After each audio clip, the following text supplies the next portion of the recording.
Settle down, dear viewer, and let me tell you a long and winding story of television and culture past. One so removed from the miserable realities of modern-day TV and modern-day society that it might as well be from a different planet. It's a story of regional broadcasters, a controversial French paranoid classic, the search for nudity on late-night television, and the accidental discovery of world cinema. This is the Overlooked Hotel, and this is the tale of continental pleasures for adults only, the lost world of British late-night TV. In the 1970s and well into the 1980s, television in Britain was something of a rationed experience. It would start around 9 in the morning and end shortly after midnight. And that look at our programmes for Monday, the beginning of another week, brings us to the end of this Sunday here on Granada, and we hope you've enjoyed it. Have a very good day tomorrow. I'll just remind you of the weather. Tonight there's going to be a widespread slight frost again forming, unfortunately, with temperatures down to -2 centigrade, 28 Fahrenheit, generally leading to a few icy patches, so take care if you're driving late. Tomorrow, though, there's going to be a good deal of sunshine and all districts will stay dry, so that's a bit better news. Well, now with the time just coming up to 25 minutes to 1 o'clock, may I, on behalf of all of us here at the Granada Studios in Manchester, wish you a very good night. If you were watching the BBC, there would also be long breaks in the afternoon. The notorious intermission, when programming would simply stop. Daytime TV consisted of schools programming in the morning and assorted regional stuff on ITV in the afternoon. And that was your lot across 3 channels until Channel 4 came along to expand things ever so slightly. But for a long time Channel 4 didn't begin broadcasting until after 4 p.m, and that was with the quiz show Countdown, so things were barely improved for the child who was off school ill. The ITV network in those days consisted of a collection of regional broadcasters who would generally come together as a single entity for peak time viewing in the evening, but went their own way the rest of the time. As a child, many frustrating hours were spent trying to retune the spare channel on our TV to pick up the signal from HTV Wales, which was showing the Batman TV series and Return to the Planet of the Apes, neither of which were bothered with by our local broadcaster Granada. The signal was annoyingly close, a fuzzy picture, sometimes just about managing to be in colour, not always with sound. So close, but not close enough. The regional broadcasters would also have their own late night strands, where they would fill out the post news at 10 slot with whatever they had lying around that didn't fit into the daytime schedules. This would include US and Australian TV shows like Barney Miller and Boney, obscure old dramas and even older music shows, concerts and documentaries, often imports from Europe like the James Last Star Parade and Beat Club, featuring unfashionable but essential live specials from the likes of Van der Graaf Generator, Black Sabbath and King Crimson. And then there were movies, lots of movies. Late night movies were a staple of the TV schedule, even on weekdays, and Granada TV had various themed slots, some shared with other local broadcasters, some its own creation. The most beloved of these was Appointment with Fear and its successor House of Horror, both of which had animated openers to get you in the mood before the film started. As a child, the House of Horror animation, which I recall had a grizzled finger ringing a doorbell and dripping blood, was almost more exciting than the film itself, stoking anticipation for the thrills to come from the abominable Dr. Vibes, The Beast in the Cellar, or Blood on Satan's Claw. But there were other Granada TV film strands too. For adults only was self-explanatory. Or perhaps not if you're thinking that there was a series of erotic movies being shown in the 1970s. While the title was both a warning to parents and a come-on to everybody else, the films in the slot were simply thrillers, dramas and other movies that were unsuitable for showing during family viewing time.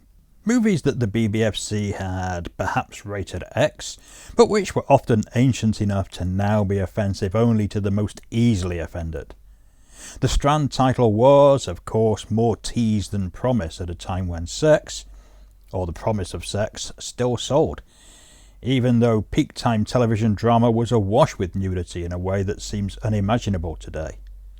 Of course, as a kid I only managed to see a few of these films once a portable TV had been installed in my bedroom, and every night became a furtive search for boobs on the black and white set at the end of my bed, the volume turned down and my finger poised on the off button in case my parents walked in. Few of the adults-only branded films ever delivered the goods. But there was another strand, one that almost guaranteed naked girls. The Continental was, as the name suggests, the title attached whenever Granada had a European film to show at night.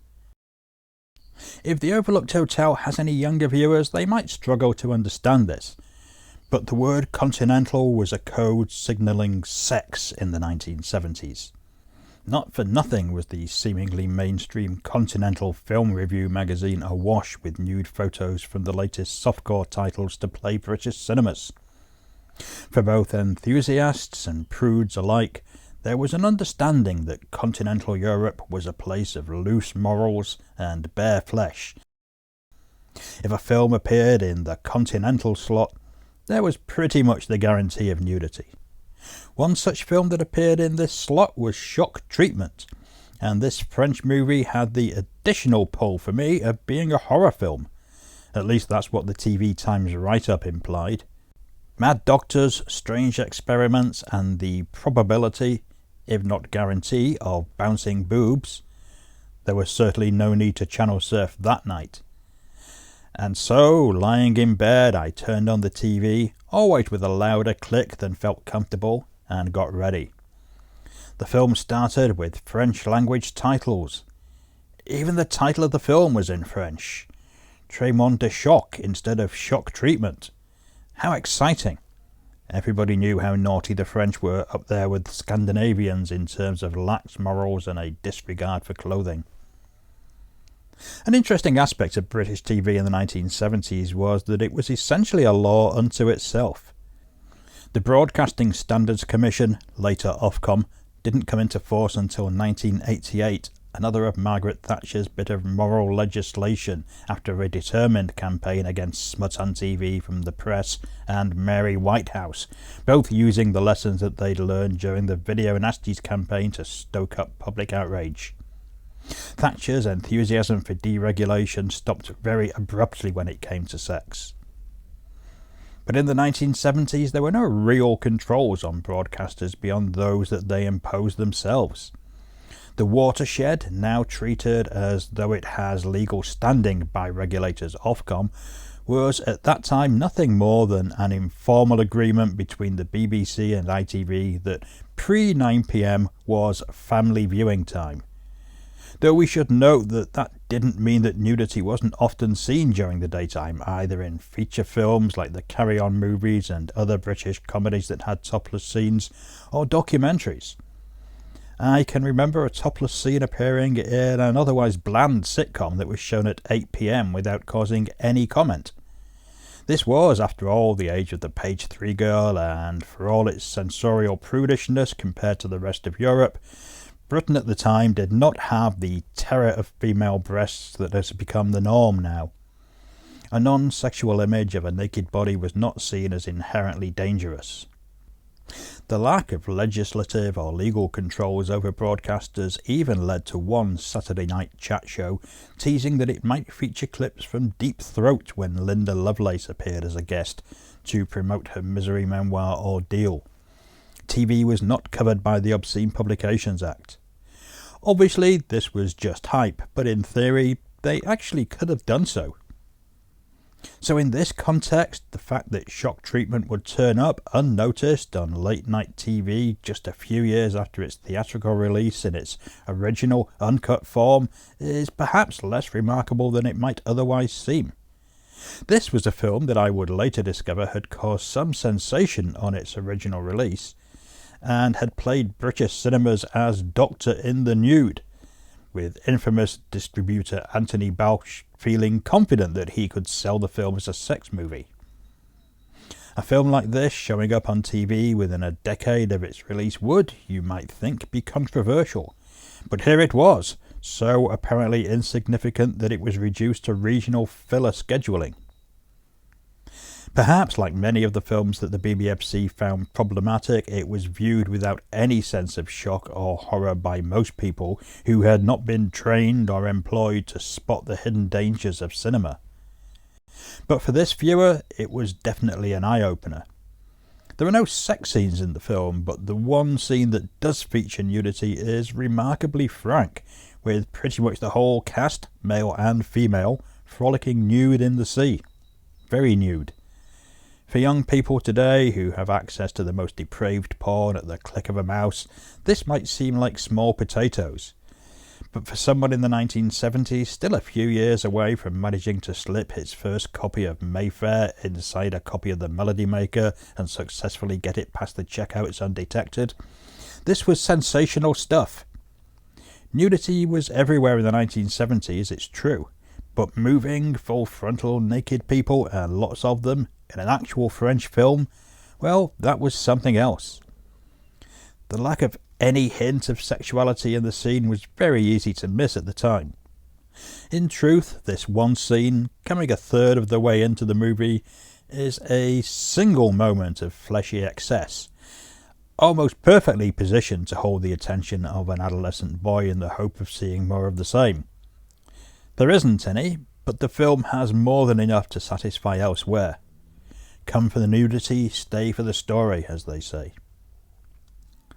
Alain Jeshua's film felt very modern when I first watched it, and it still feels current. Perhaps even more so now, dealing as it does with the immigrant experience, exploitation of the vulnerable by powerful elites, and the pressures on middle-aged women by a society that worships youth and beauty. Shock Treatment is a political film that plays on the themes of horror cinema. Essentially, it's a story of vampirism with a clinical modernist twist, not unlike the later Australian film Thirst, the German film Spare Parts, the Dutch film Blood Relations, and the American film Coma, amongst others. There's clearly nothing unique here, though obviously something was happening in the zeitgeist, and Shock Treatment came before all those other movies. There was certainly a reinvention of the vampire myth taking place during the 1970s. As Hammer films slowly died, so the Gothic began to give way to a more modern version of the narrative.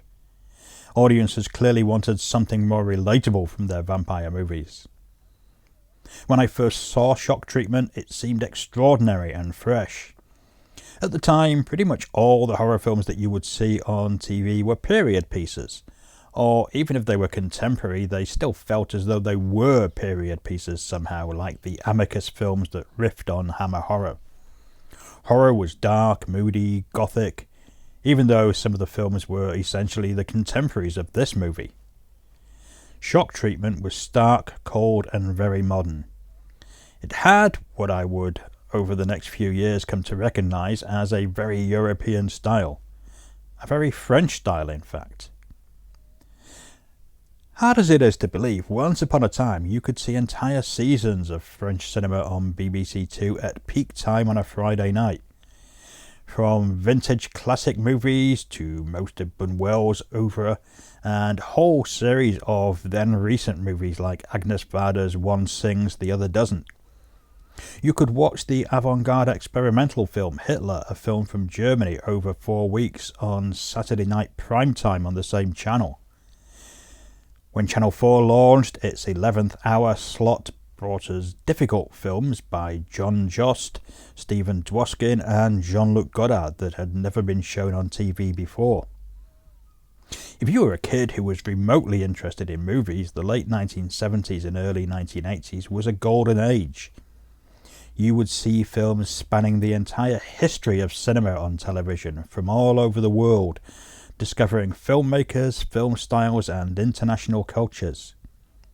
At a time when black and white movies were still considered worth showing and no one fretted about dated representations, you could see entire seasons of Tarzan, Charlie Chan, Sherlock Holmes and Harold Lloyd films on television, alongside these European art house classics. What an education it was. We might now have more access to more movies than ever before, but I doubt that teenagers are really getting the same exposure to both classic cinema and world cinema that we had, when these films were simply presented to you rather than allowing you to pick and choose from endless options. Too much choice often results in people going for the familiar and the safe. Black and white movies are banished to the wee small hours and specialist channels that nobody under 40 is watching. Filmmakers like Godard, Buñuel, Jacques Rivette and others are restricted to Blu-rays from boutique labels that will only ever be bought by people already familiar with the films. 24-hour broadcasting was the nail in the coffin of the late-night film, and it's been downhill ever since. What are the mainstream British TV channels showing after midnight now? Shopping TV and filler, it seems. What a wasted opportunity. Shock Treatment was the sort of film that you would have read about in Films and Filming, Continental Film Review, and even Cinema X, where European stars like Alain Delon were feted and bare flesh admired. In the 1970s, a serious film magazine like Films and Filming would feature full frontal nudity, male nudity at that, on the front cover, and back then it was common for movie press officers to hand out stills featuring the nude scenes from their releases, specifically to feed those magazines. It's a concept unthinkable today, where actors fret about frame grabs and unauthorized images. The Indecent Displays Act of 1981, ostensibly brought in to control the window displays of sex shops, effectively brought an end to nudity on magazine covers. Another of Maggie Thatcher's moral diktats, like many a moralizing law, worded vaguely enough to apply far beyond the supposed problem that it aimed to solve. In Shock Treatment, Delon is the too smooth doctor who, no spoiler here, is up to no good. Annie Girardot is the fashion industry executive whose husband has left her, leading to a midlife crisis and the need to recapture her lost youth. This she sets out to do quite literally through a rejuvenation process that involves the injection of animal blood. Well, that isn't going to work clearly, and the dark secret of the clinic's real methods are to be discovered. Delon and Girardot were both big names in French cinema, lending a degree of respectability to what might have been otherwise dismissed as a disposable movie by snotty critics, especially when released as Doctor in the Nude. Genre films, even glossy, well-crafted genre films like Shock Treatment, were not a respected art form at the time. Of course, the sight of two icons of cinema frolicking nude helped create headlines. Had the actors been unknown, it's unlikely that the film would have been so sensational. This was, we might remember, only 4 years since male nudity had first been shown in mainstream cinema in Ken Russell's Women in Love. Even today, male nudity is a rare sight in mainstream movies, but then so increasingly is female nudity. What makes the nude scene here so interesting, in retrospect, is just how removed it is from eroticism. The nudity is matter-of-fact, defiantly unsexual in nature. It's like the bare flesh and wholesome romping of the 1960s nudist film, just with pubic hair and penises. It's also far from the sexy young things of the softcore movie. Everybody here is middle-aged, as you might expect if you've been paying attention to the plot, people seeking to recapture their fading youth. If Girardot's character had seen this film, perhaps she would have been reassured. People were clearly still excited to see her and people of her age strip off. As the audience for MILF porn shows us, it's a misconception that people are only interested in svelte young things. The other shocks of Shock Treatment are less these days. It's a narrative that we've seen repeated several times, and slick modern medical horror is no longer such an alien concept. The moments of violence, brief but brutal, also seem no longer especially gruesome. In Britain, the film is now considered suitable for anyone over 15 by the censors, a once controversial movie no longer even qualifying for the highest age rating. How things change. Yet that nude scene still feels as though it would startle. In Britain and America, audiences are still oddly prudish, and the increasing lack of nudity on screen would perhaps make this scene seem even more sensational. In 1979, I managed to sneak underage into a showing of Love at First Bite, which had an entirely inappropriate second feature, the colonial drama East of Elephant Rock. This rather plodding film was sat through with a degree of impatience by a packed house, until one scene saw a naked John Hurt, tackle a flying, jump out of bed, at which point the entire audience erupted in shock. Male nudity in mainstream films even then was odd and uncomfortable for the audience. Cinema today is a family-friendly affair, or else it's so caught up in Me Too ramifications that sex scenes and nudity alike are banished to the most niche movies, art house affairs, where viewers will sit through even the most explicit scenes with a stoic silence, no one daring to move or even cough lest it be seen as a sign of inappropriate enjoyment. And for all the porn out there, nudity is now more taboo than ever. I've had to edit or reject several images to use here. Images that were once published on mid-shelf magazine covers or shown at peak time on TV without causing complaint. Now, using them would see this documentary either marginalised or removed entirely from YouTube. Non-erotic images of bare breasts, even bare buttocks, are banned by Instagram, Facebook and other platforms. We've become a society where the erotophobic fears and body paranoia of what once would have seemed the fringe extremists and religious fanatics have become the standard. In that sense, the frank nudity of Shock Treatment removes the modern familiarity of the film's themes and makes it as unsettling an experience to watch as it was at the time. It would be wrong to reduce the film to this one moment, but the mere fact that the recent Severin Blu-ray, a disc from a label not exactly a stranger to outrageous cinema, still mentions the scene on the cover blurb, perhaps speaks volumes of how oddly revolutionary it still feels. Perhaps it's more revolutionary and startling today. As I said, the film is much more than this one moment. It's an engrossing, vital study of power and corruption, insecurity and exploitation, and it holds up as well now as it did in the 1970s. As a classic conspiracy thriller spliced with medical horror, the film deserves to be remembered less for the sensational moments and more for the creeping sense of unease that develops. But whatever gets the attention of the fickle movie viewer, I guess. Until the Severin Blu-ray came my way, I hadn't seen Shock Treatment for decades, not since I recorded it on VHS in the 1990s when it turned up on Channel 4, back when Channel 4 still showed movies like this and wasn't in a contest with ITV to see who could reach the bottom of the barrel fastest. Yet the film seemed very familiar, as though I'd only watched it in the last year or so. That it was so effectively burned into my memory is a testament to its effectiveness and its potency. I'll go out on a limb and say that Overlooked Hotel viewers are not the sort to be startled by a bit of bare flesh, though God knows you can never be sure, and I imagine that this film will be something that you can enjoy without shifting uncomfortably in your chair at any point. The fact that I can't say that about the general populace shows how little we've really progressed, or maybe regressed in the years since this film was first released.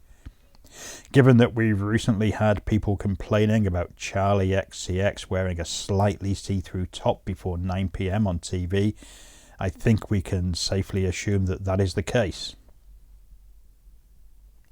If you've stuck with me through this admittedly rather rambling piece, then well done.